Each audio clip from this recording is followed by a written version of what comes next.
I do not know who I am. I don't know why I'm here. All I know is that I must kill.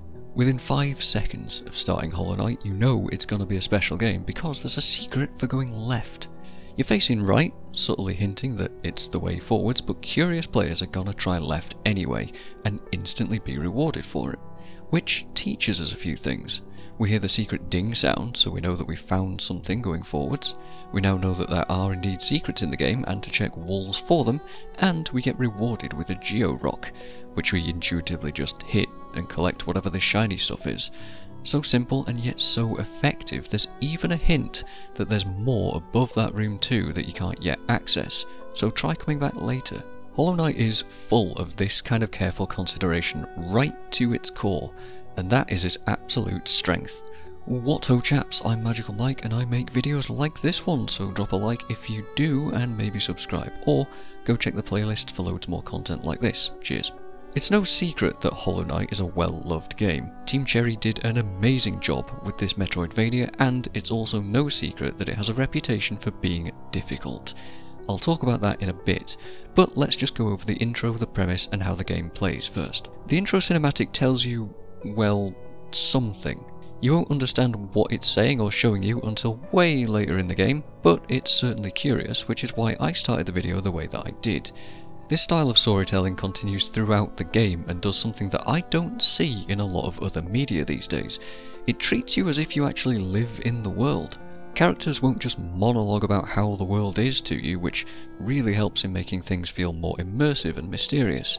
This is a rare thing. Go and watch any show or play any game these days and you'll encounter characters all over the place being told things about the world around them as if they'd never been living there their whole life. Hollow Knight respects your intelligence here.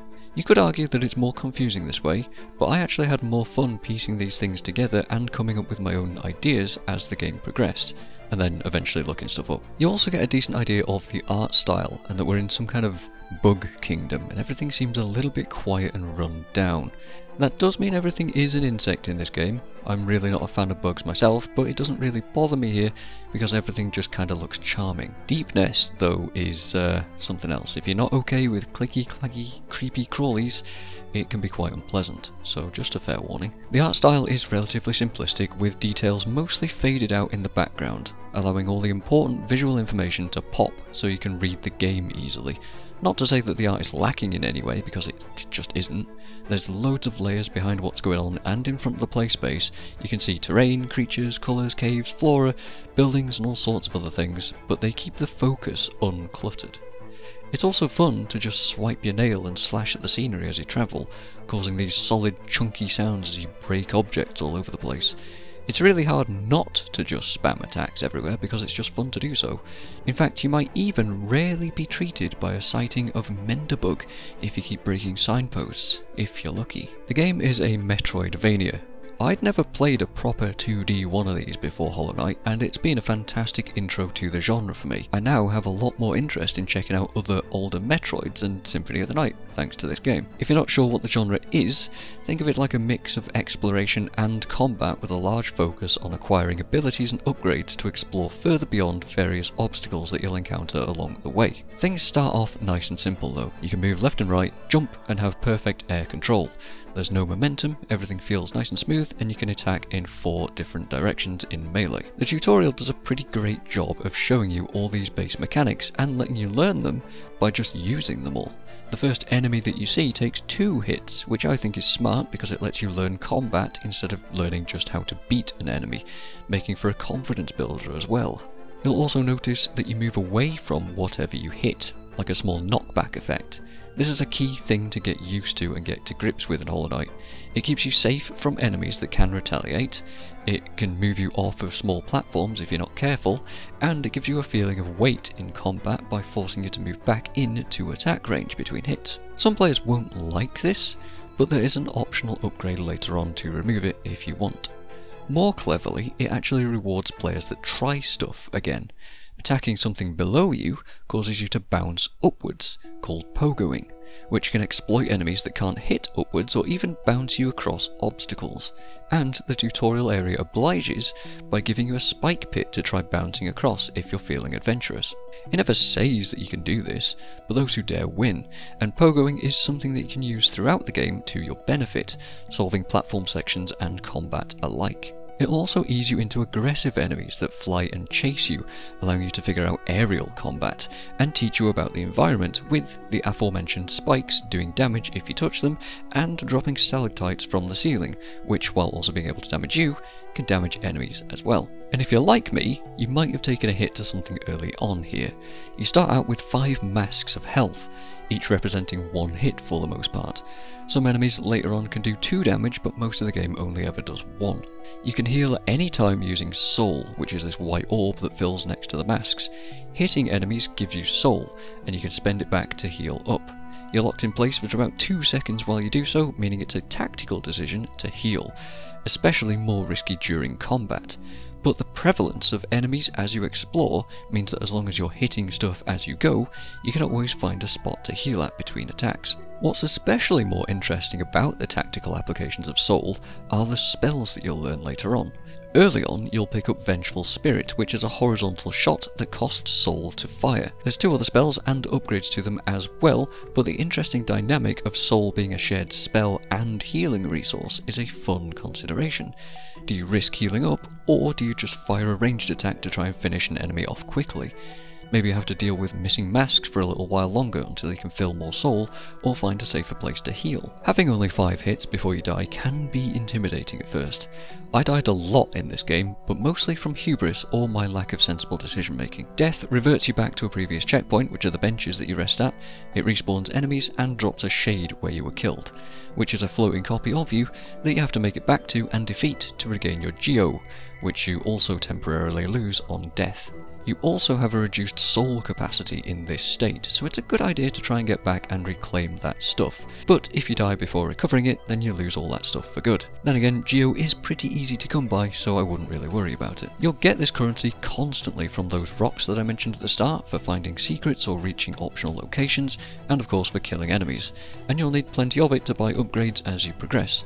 More charms, more charm notches, or mask shards to increase your health, and all sorts of other things too. You'll also be spending it while exploring to unlock tons of shortcuts, maps, benches, and fast travel stations, so make sure that you keep gathering as you go. I didn't need to go out of my way to farm any of it until I was collecting optional stuff in the mid to late game, and at that point it became much easier to get Geo anyway. So, low starting health, slow healing, and requiring hitting enemies in melee to heal at all are definitely some difficulties with Hollow Knight. Another could be the map. The game is huge. I was lost for a good 75% of my first playthrough, not knowing where I was supposed to be going, and generally over-exploring every inch of what was possible to see all the time. I strongly suggest that when you do meet Cornifer and he tells you to go and buy the compass from his wife up top, that you turn around, go back up to Dirtmouth and go and grab it, and the map and quill, as soon as possible. You're not marked on the map by default, which means that you have to orient and intuit where you are by using landmarks or unique objects as you explore. But with the compass charm, you'll be able to actually see yourself quite easily. The map also won't auto-fill itself in unless you have the quill, and only does so when you rest at a bench, so save yourself the trouble and go and buy these items quickly. The map will usually hint by default where you have to go though, when you first buy them. The readability is a bit rough, but you get a decent idea of your goal in each new area. Maps are heavily interconnected and have tons of shortcuts to find as well, which is commendable. Finding a shortcut back to a bench can be just as rewarding as making further progress into the area, making it easier to recover from mistakes later on or simply travel around much faster. The game gives you a ton of agency with how open-ended the map can be, letting you explore all kinds of different places and take on multiple areas in the order that you choose, which can be overwhelming at first, but is highly appreciated in terms of difficulty and on later playthroughs. So, to explain the gameplay loop, you explore, you find some kind of progress block, you continue until you find an alternate path that leads to an upgrade, and so on and so forth until you slowly uncover the story and reach the end game. You may also notice signs, and arrows and environmental hints that point and guide you around the game. Take note of bench and stag station signs and consider prioritising finding those areas. My advice is to just not sweat exploring absolutely everything early on. If something looks undoable or like it might be for later, then just come back when you have more stuff. Early on you gain a dash move that you can use mid-air too, which opens up a ton of new places and enables quick dodges, which is a huge benefit. Wall jumping, crystal dashing, floor breaking and all sorts of other things later on can help as you play and unlock them. So just come back later if you don't think you can quite do it. But that is not to say that sequence breaks don't exist. A hallmark of a good Metroidvania is the ability to find exploitable places that you can use to skip needing an upgrade at all. I was able to get to an optional boss really early on and fight the brooding Morlek way too early for what should have been expected.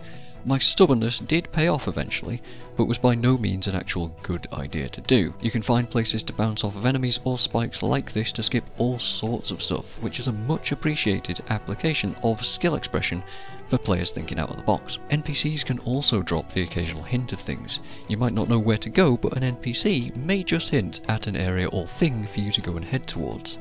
Mostly though they're just fun to talk to and get the chance to learn from. Not many will tell you a lot about the story, always leaving me wanting, but they're always a pleasure to get a chance to listen to because they all have funny voices. I particularly like Iselda's exhausted Bapanada, Bapanada. Sly's allusion to Geo, the chatty seer,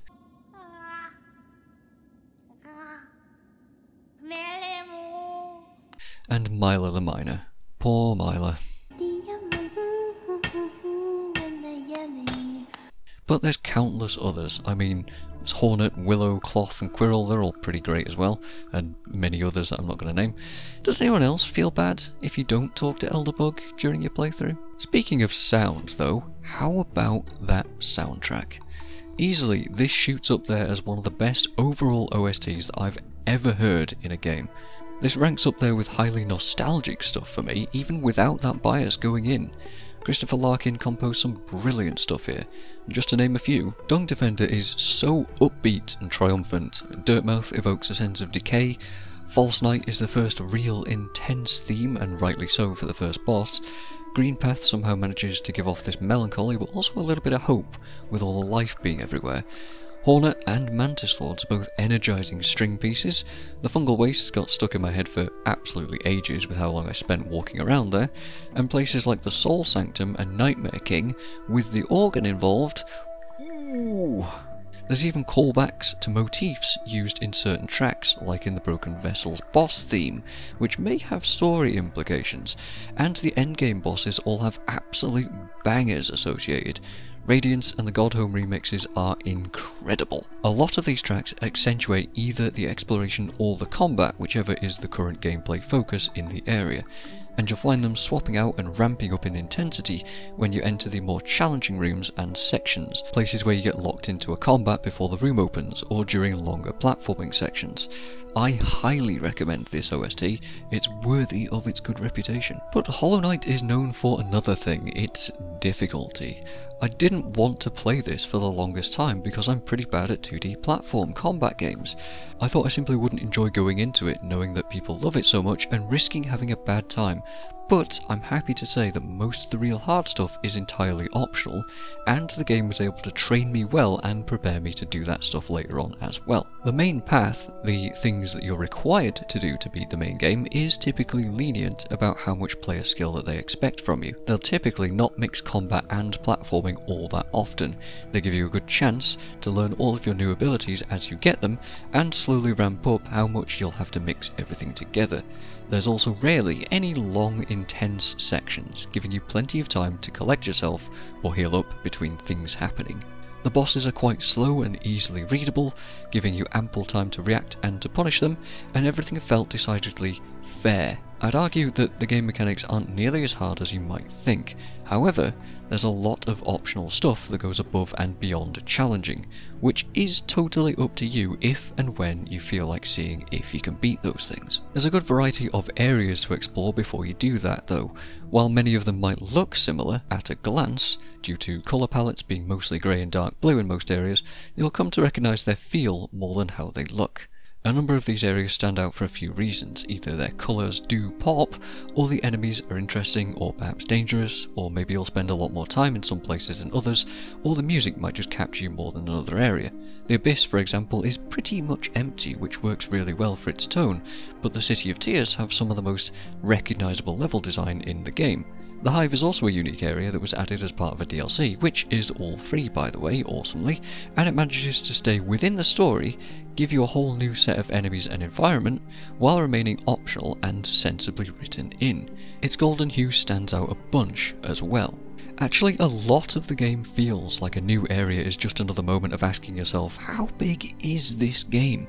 Because it often feels like it just keeps going and giving so much, all while never really crossing that line into being boring. It never made me long for the ending, which is a solid representation of its value and its pacing. One of my least favourite areas is definitely Deep Nest though. This place has a reputation online for being horrendous, but it's not that bad unless you can't stand creepy crawly bug things, or very mild horror vibes. Nothing ever jump scares you, but it can be stressful to find yourself tumbling down a pit trap all the way into this area without expecting it, which is how I first ended up there. I clawed my way back out, quite literally, and chose not to go back to Deep Nest for quite some time. I really didn't like the atmosphere, and the enemies seemed a little bit harder than everything I'd encountered up until that point. I will give credit to Team Cherry for making it feel so effectively horrible though, and I did quite enjoy some of the NPCs there, like the Midwife and the Mask Maker, the freaky weirdos that they are. At least there's some friendly bugs towards the end though, right? Ironically, as much as I disliked Deep Nest overall, it was the first of the major story objectives that I encountered, but not before dealing with a lot of bosses, which I should also probably talk about. Hollow Knight has a lot of boss encounters, 47 to be exact, with only 6 or so of them being mandatory, though you'll likely run into many optional ones as you go because you won't know the exact perfect path to get only the required items to beat the game on your first playthrough. The first of these bosses is the False Knight, clearly marked on the first map that you can buy. This is overall a damn fine introduction to one of Hollow Knight's strongest facets. He looks intimidating, and the music goes crazy to give it this intensity, but all of his attacks are telegraphed super well and are quite easily avoided, given that you don't have any abilities yet. He'll slam down with his mace, jump around quite slowly, cause Shockwave to jump over, and sometimes rage out to do a lot of quick slams in a row, causing the roof to collapse in parts that you can also then slash back at him if you try to do so. The word I'll use for this again is fair, because the game never feels like it's trying to cheat you. You can actually fight this boss again later on for an optionally increased challenge, which essentially just ups the speed of his attacks and adds a couple of mechanics too.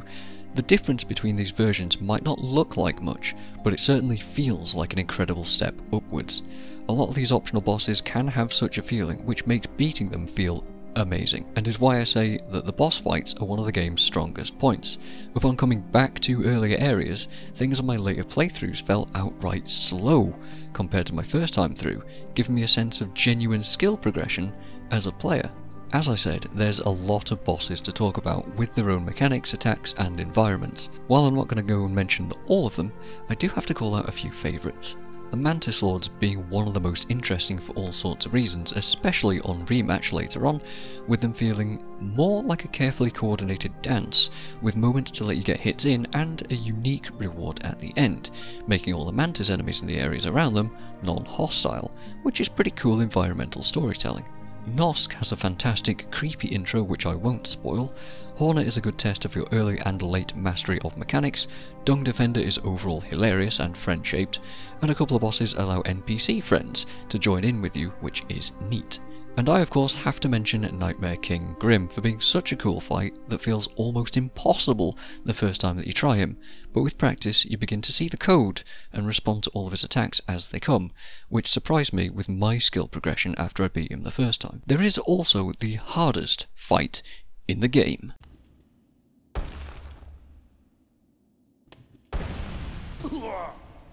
Oh, whoops, wrong clip. Never mind.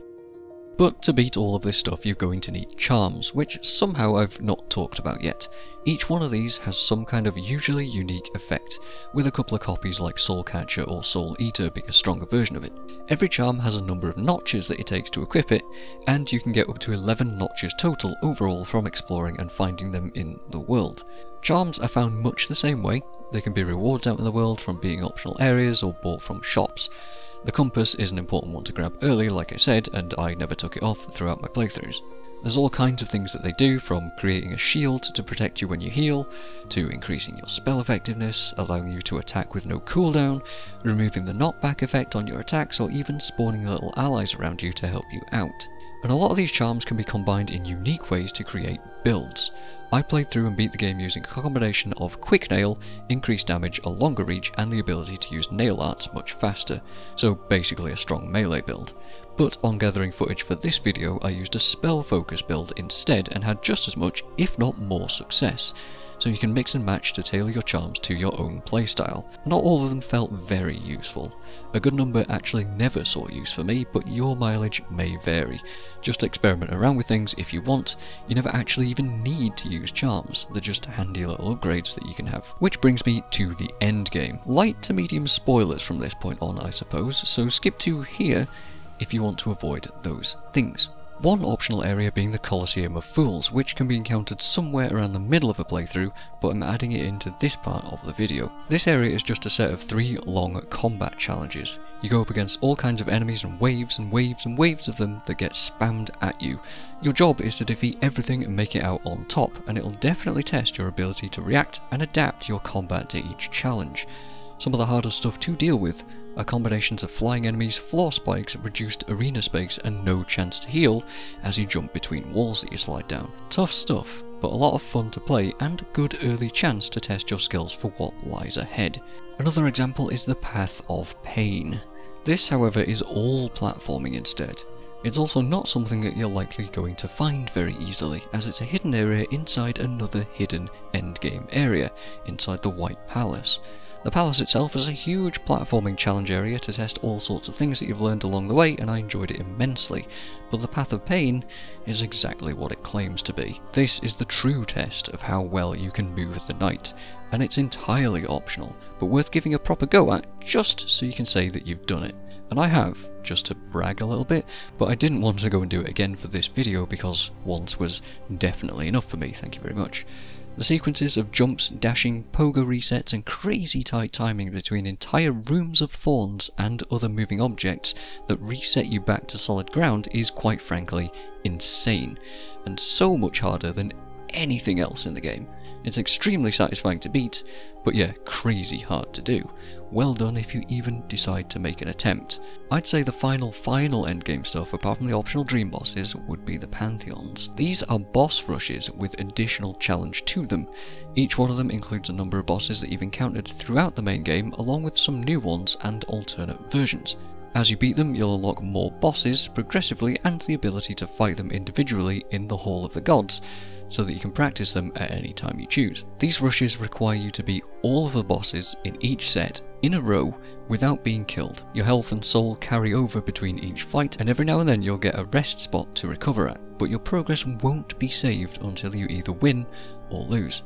In my experience, the first Pantheon was fairly easy with early game bosses until the final pair of Nail Masters, which were new and I had to learn from scratch.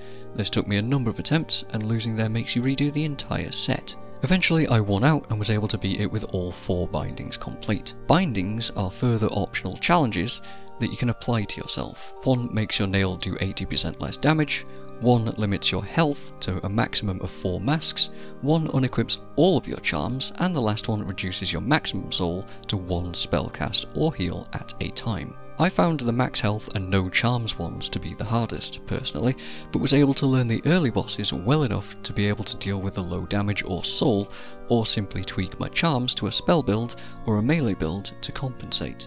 Bindings are worth doing because they eventually unlock extra health between some bosses, and that became invaluable in the final challenge.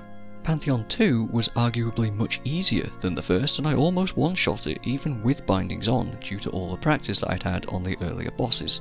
But the third was a ton harder due to 2 particular encounters. Good old Zote, not the joke one this time, and Sly. Zote can just be randomly really mean with his attack patterns, and I had a rough time with him, but Sly was new, and his attacks were all super hard for me to learn how to punish. He also gives you almost no time to heal, especially in his final phase, so it was an all or nothing, do or die kind of intense finish. The fourth Pantheon was yet more of that, featuring all the hardest fights throughout the whole game, one after the other. Markarth makes his appearance here too, and removes his flaw, making it so much harder to contend with. he would be a recurring point of disaster for me for a long time. Also, the pure vessel right at the end would cripple my runs for a long time. In my opinion, he's probably the second hardest boss in the game.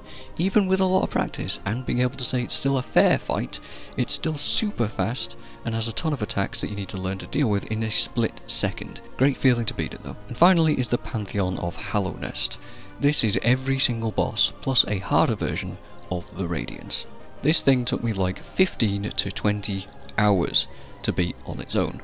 The first thing you even fight is a modified Vengefly, now fighting 2 of them. And this boss is easy, but it is a sign of things to come. There's spikes or no floor in some arenas, the Sisters of Battle show up for a really cool fight but with no chance to heal whatsoever, Nosk grows wings, Umu has no Quirrell to help you out and forces you to risk exploding jellyfish on yourself, No Eyes gets a more dangerous arena, and Markoth, Zote and Nightmare King Grim come at you in a row, expecting you to keep your focus and your momentum going for quite a long time. There's a lot of bosses in this game, and you've got to rebeat all of them, which can take 30 minutes to up to an hour for each attempt. So it's extremely difficult to stay focused and keep the skill level high for that amount of intense combat. Not to mention throwing all the progress away if you lose even once, making those 3 bosses the absolute bane of my existence for so many hours of attempts. And then of course Pure Vessel right afterwards, and finally Absolute Radiance. This is, in my opinion, the only time the game feels unfair or mean, throwing a new boss at you at the end of an hour or so of hardcore gaming. A lot of its attacks are similar, but if you're going off of pure practice and muscle memory up until this point, then you're going to die a lot here. They're altered just enough to punish any tiny mistake, and they come at you much faster than the normal boss's attacks would. There's also a number of attacks that you can only avoid with the Shade Cloak, which can also be fired at you faster than the recharge, which is extremely hard to deal with, if at all possible. This boss alone inflated my clear time for the game by those 15 to 20 hours, because each attempt was so difficult and so long, even with practice in the Hall of the Gods. I'm not even sure what to say about Abzerad at this point. I beat it, but my mind just went blank for the entire fight and I have basically no memory of how it went. I know on the platform phase I got lucky and was able to pogo it for most of the damage, but between that and a melee heavy build, that's all I really remember from the absolute daze that I was in during that fight. This thing is definitely why Hollow Knight has a difficulty reputation, but I was able to come out on top in the end because I'm extremely stubborn when it comes to doing things like this, rather than actually having that much overall skill. Spoilers are now over, but with all that practice, I was then able to attempt the speedruns and Steel Soul mode. My first overall time for beating the game was 39 hours, with 97% completion, before jumping into the things that I missed and the endgame stuff that I just talked about. After that, I fully finished the game at 74 hours, which tells you just how hard some of that stuff really was if you skip the spoiler section. Replaying it for just this video took me another 20 hours. My final time for the speedrun was surprisingly short, clocking in at 1 hour and 58 minutes, easily beating the required time of 5 hours. Admittedly, I did follow a route for this, but it skips a lot of helpful upgrades and goes into the final boss quite a bit weaker than I was used to. But thanks to all my endgame practice, this ended up being no problem whatsoever, and I had so much time to spare that I could attempt it for ages anyway. And then there's Steel Soul mode. 1 life, go beat the game. Also, overall, not too bad, once you knew where to go and how to feel comfortable with your upgrades. You can also cheese this just a little bit by pause quitting if you're down to 1 mask, which resets you back to a bench, and I'll admit I absolutely did do this a few times because I died like 3 times on really early stuff, on first few attempts, and felt really silly for it, so I ended up changing my strategy a little. There's achievements for finishing this mode and for finishing 100%, but also for getting 104% in any mode in under 20 hours, which I just bundled together here in 10 hours 21 minutes in the end. And that is Hollow Knight. I didn't expect the hype to hold up as usual, but I was gladly wrong. The game can be hard as hell, but only if you want to explore those parts of it, and is generally extremely fair and forgiving if you want it to be. I got an incredible amount of playtime, value, and a great experience out of this game, way more than I expected to get, and it pushed me to overcome what I consider to be some of my gaming weaknesses in 2D platforming. It's also opened me up to trying some other Metroidvania games in the future, which is pretty awesome too. I highly recommend Hollow Knight. I think it's bloomin' brilliant. And I'm MagicalMike, and I'm Quids in with this game. Cheers.